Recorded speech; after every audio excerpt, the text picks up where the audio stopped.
Oven இல்லாமல் நம்ம ஹெல்த்தியான கப் கேக் செய்யலாம். அதுவும் கோதுமை மாவில் செஞ்சுருக்கேன். 200 கிராம் கோதுமை மாவு எடுத்துக்கோங்க.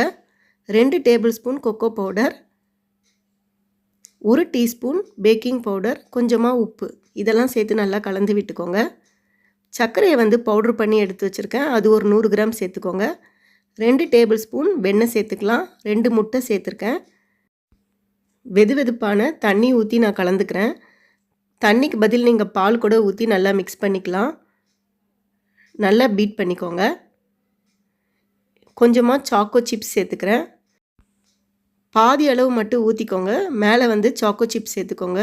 இரும்பு தோசைக்கல்லை சூடு பண்ணி வச்சுருக்கேன். மிதமான தீயில் 25 நிமிஷம் வரைக்கும் குக் பண்ணி எடுத்துக்கோங்க. நல்லா சூப்பரான கேக் ரெடி ஆகிடுச்சு. நீங்களும் இந்த கிறிஸ்மஸ்க்கு ட்ரை பண்ணி பாருங்கள். இந்த வீடியோ பிடிச்சிருந்துச்சுன்னா சப்ஸ்கிரைப் பண்ணுங்கள். தேங்க்யூ.